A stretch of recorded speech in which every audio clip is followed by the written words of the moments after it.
This is Levi Brackman with the Jewish Wisdom for Business and Life podcast. Thank you so much for joining. Today is the 49th episode of this podcast. So one before the 50th. And that actually is very symbolic because in the Jewish world, we are now on the 49th day from Passover. And on the 49th day in the evening, we celebrate Shavuot. And tonight, we are celebrating Shavuot. So, on my 49th podcast, on the 49th day of the Omer, which tonight is Shavuot, I am recording the 49th episode of the Jewish Wisdom for Business and Life podcast. So, I thought that it would make a lot of sense to talk about Shavuot, or the Festival of Weeks, because 49 days is 7 weeks, and therefore the Festival of Shavuot is really called the Festival of Weeks. There is another name for the Festival of Shavuot, and that is called Zman Matan Torateno, which means the time of the giving of our Torah. Now, the Torah is the 5 books of Moses and its associated books, Nevi'im, Ketuvim, and a lot of people also include in that the Talmud and what's considered to be the oral law, the written law, which is the scriptures, and then the oral law, which is the Mishnayot and the Talmud. So today I want to do something a little bit personal and different than what I've done in the past, and that is I want to talk about my own evolving relationship with Judaism and religion in general, because this isn't something which I've really discussed a lot on this podcast. But you might, as I've started recording these podcasts, also in video, you might see there's a lot of books behind me. And I was a rabbi and a teacher of Torah for many years. And I'm now a startup founder, a business person, PhD in psychology. I still study Torah every single day, and I love it. I really enjoy studying Torah.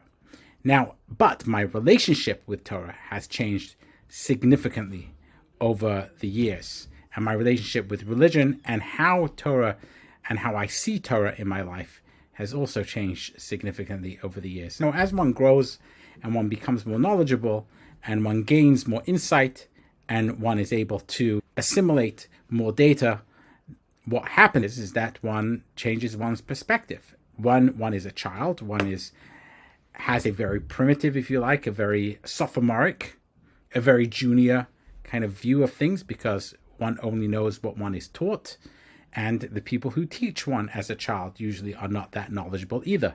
They know more than the child knows, but that doesn't mean that they're very knowledgeable about things. As one grows older, one gains knowledge, one gains insight, one assimilates more data, and one changes one's perspective. And that is a good thing.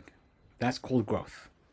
One shouldn't just stagnate. A lot of people, they peak in high school and then they never grow and they never think about things again, and they continue to have views of a high schooler or views of an adolescence. Some people, they stop growing in their 20s and their views are set. That's what they are in their 20s. But those of us who are thinking individuals, we continue to grow and we continue to evolve.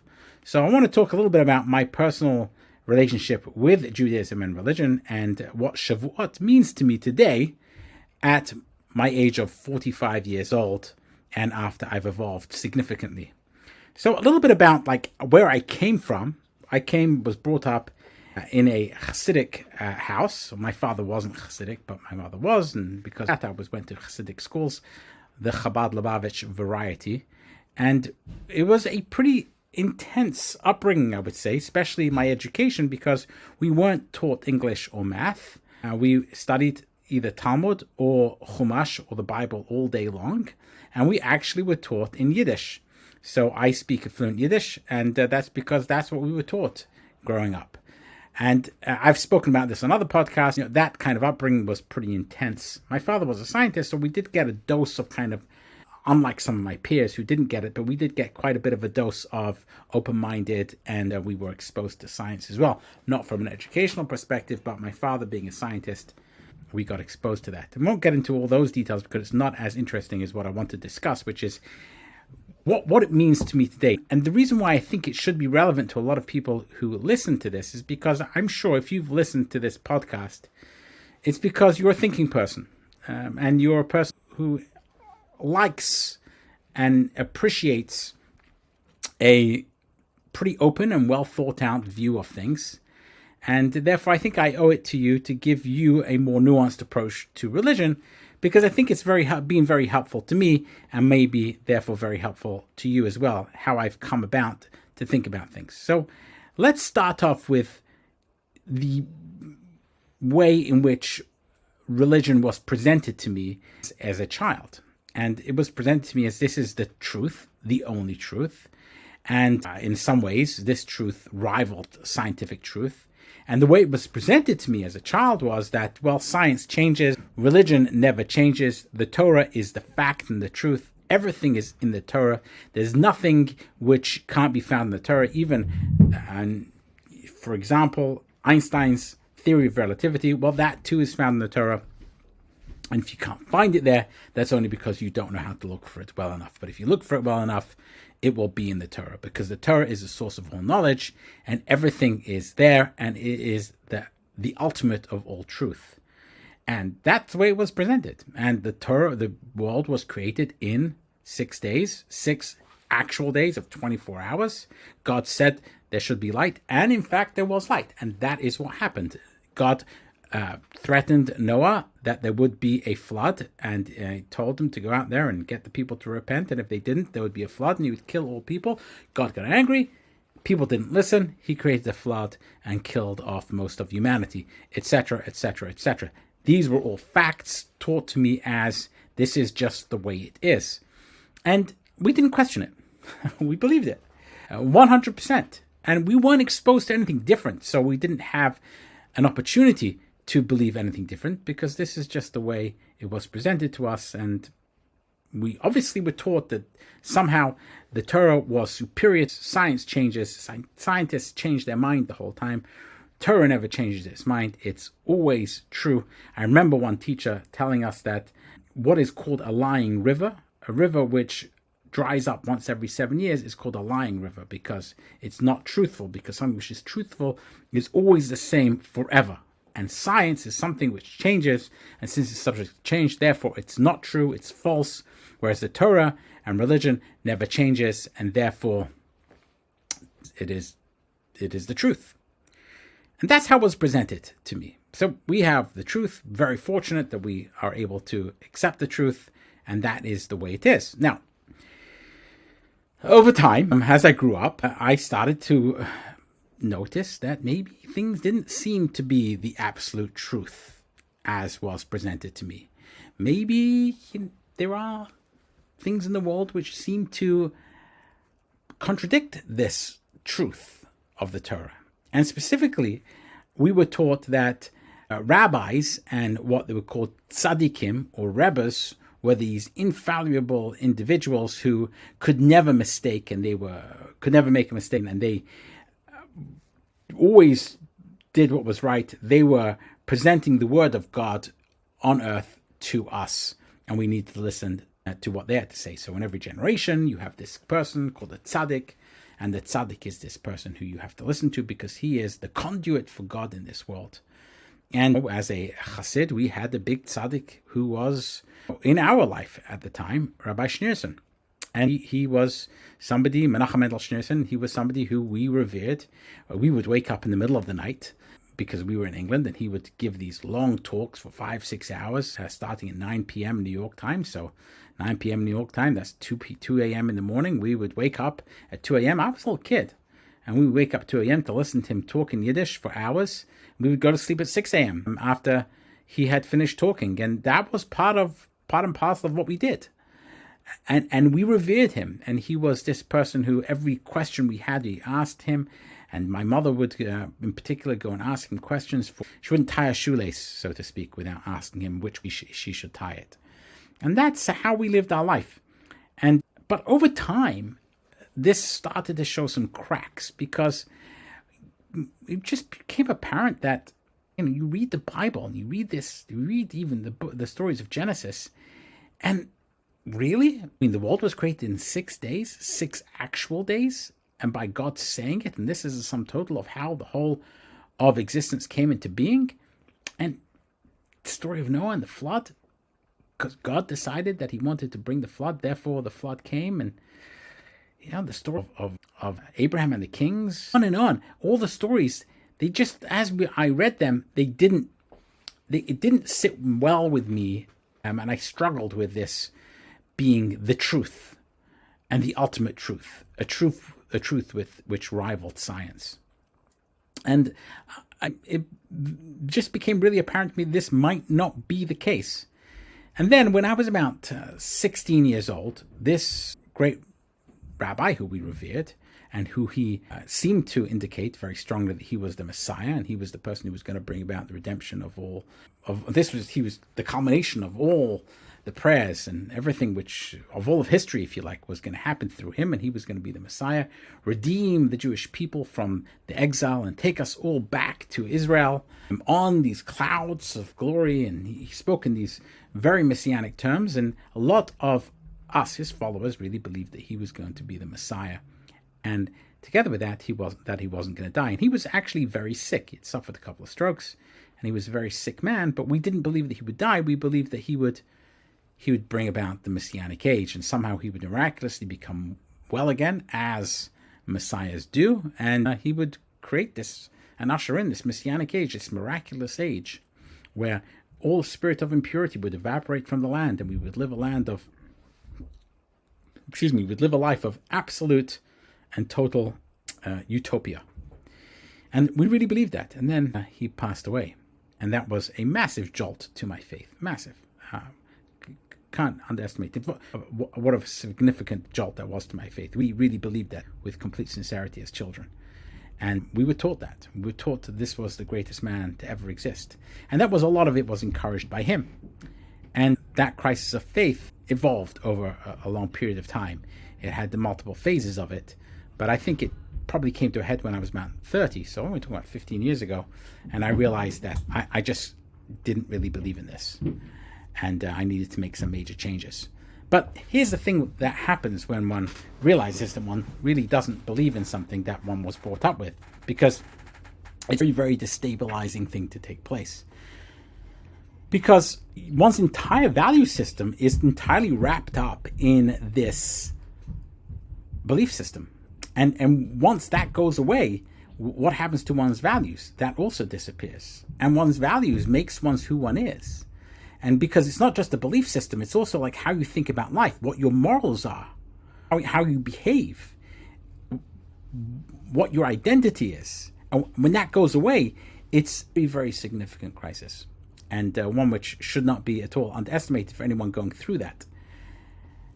But I realized that I needed to evolve this slowly and carefully and really think it through. And that's what I did. It took me a very long time to reevaluate everything I was ever taught, everything I knew about Judaism, everything I thought about religion. I had to now reevaluate and re-examine from the ground up. And took me probably about 6 or 7 years to actually go through that process. A tremendous amount of very deep study, reading books, some of them multiple times, some of the great works of Judaism and some of the greatest thinkers to ever live, and their books, and try to understand where they came from, and reading them once and twice and thinking about it, and then also reading other people's books from other religions. And I can give, at some other point, perhaps a book list. But spent a tremendous amount of time studying, thinking, analyzing, and rebuilding. Rebuilding is key. And I think that what I've realized over time, now that I'm a few years removed from this, that is actually how all intelligent people should go about their lives. And the way I think about this is, you can go to buy a suit. You can go to the store and you can take a suit off the shelf and put it on and it fits. But it's never going to be fit 100%. It's somewhat ill-fitting. That's the easy way to do it.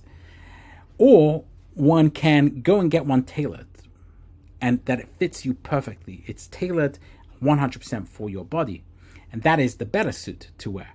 So I often, when I think about this, I think that most thinking people should really tailor their worldview to who they are, rather than just take one off the shelf. It's the harder way to do it. It's the path less traveled, but it's a very valuable thing to do, because then you really have an assimilated perspective There's different types of religious motivation as found by psychologists. There's a theory of human motivation called self-determination theory, and in it they have, as part of that, they have these two states of religious motivation, one called introjected religious motivation, and the other one which is called identified religious motivation.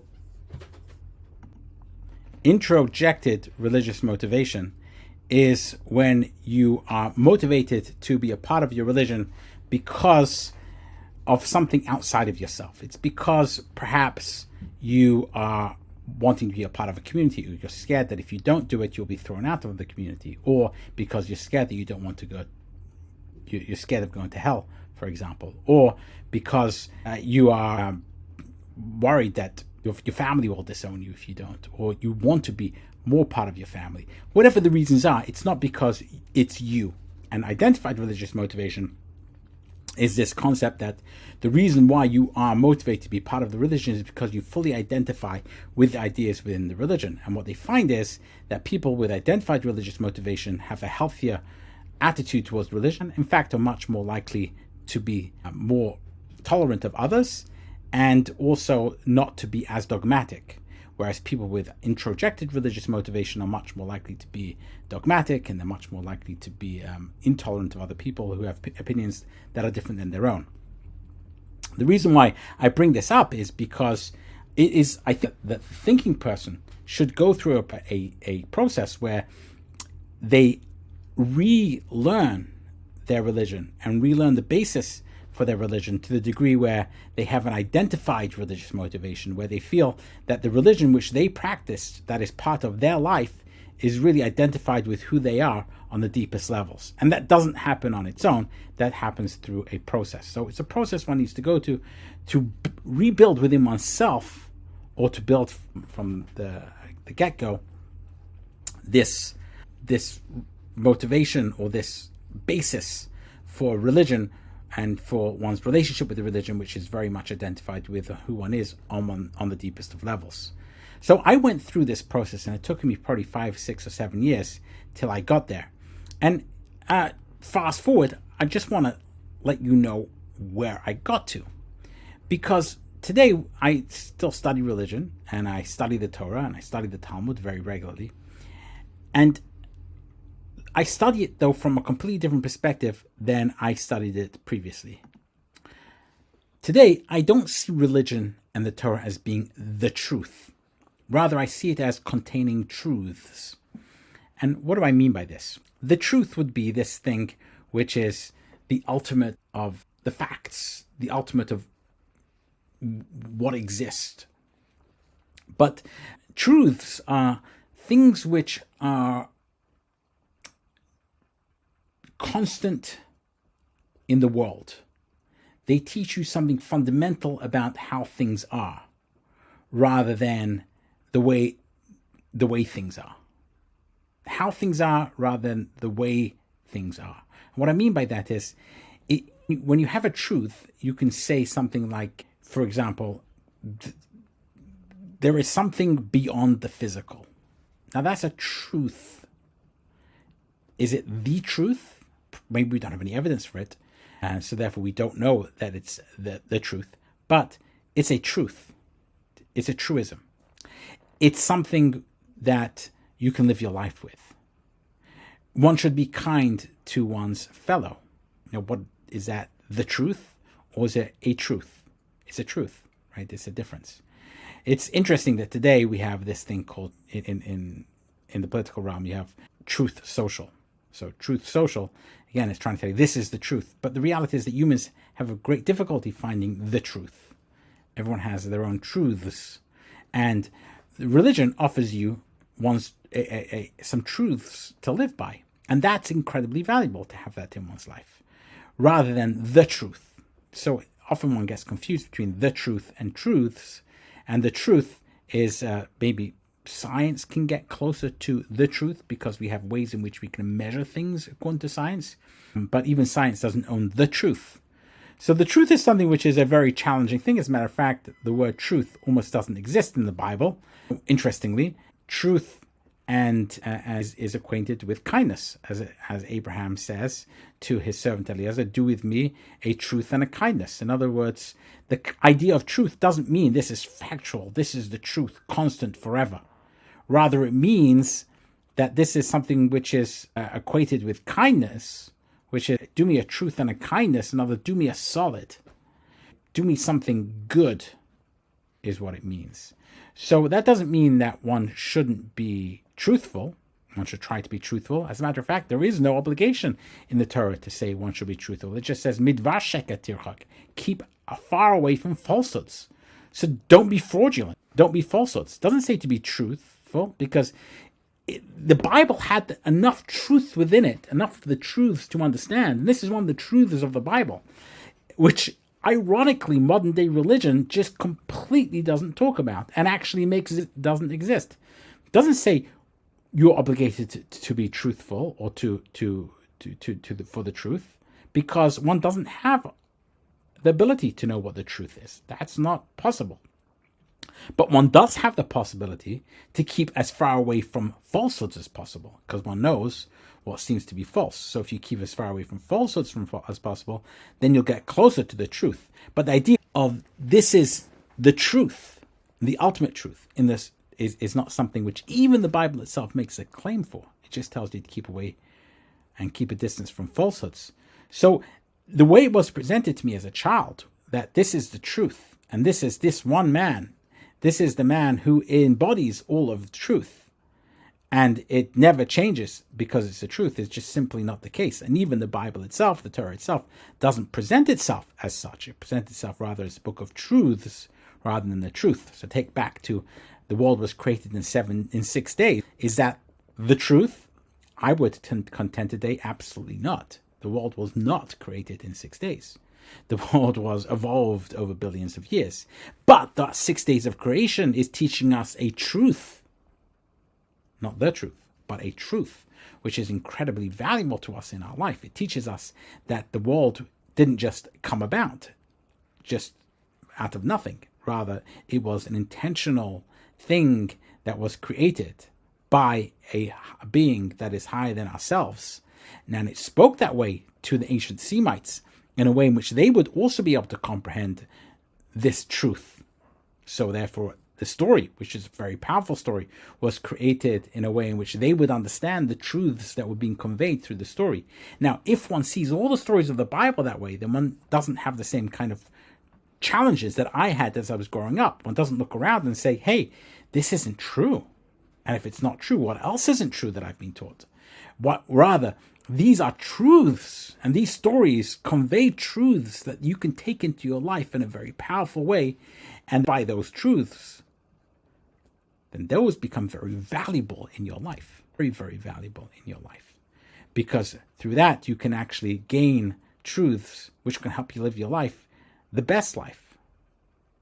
Live your life, a life well lived, because they're teaching you truths. Science doesn't teach you truths. Science teaches you how things are, what things are, rather than how things should be.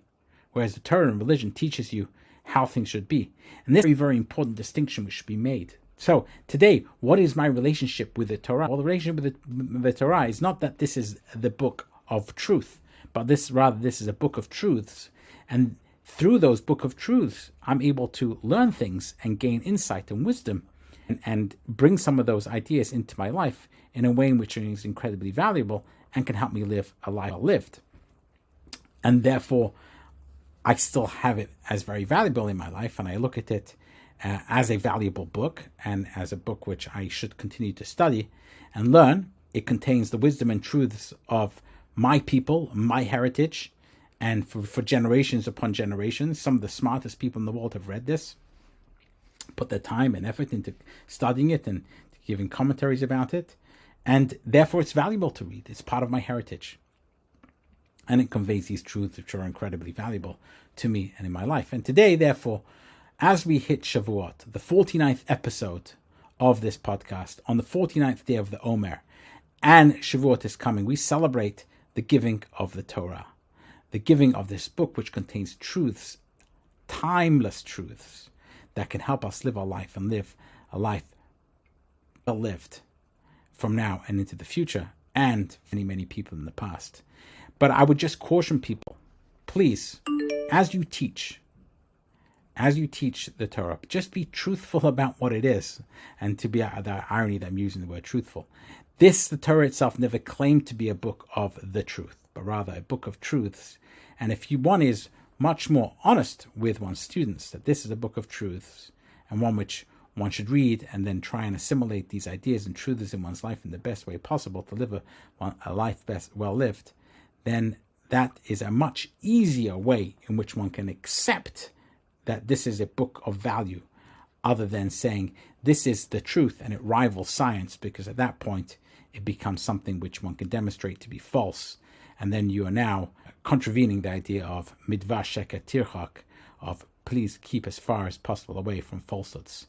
So if teachers kept that in mind, fewer people would come to a crisis of faith, because rebuilding when everything is destroyed is a very hard thing to do. I can tell you from personal experience. I hope this has been helpful. This has been Levi Brackman with the Jewish Wisdom for Business and Life podcast. Thank you so much for joining. And next week, I am going to do the Hadron on the review on Masechet Sotah, which we finished. And that will be the 50th episode and the final episode of this season of the podcast. So next week, the grand finale. And then in the coming season, we'll do something a little bit different for this podcast. And maybe it just won't be me. I'll bring in some other people to also talk about Jewish wisdom and Jewish ideas for business and life. Meanwhile, have a very happy Shavuot, and till next time.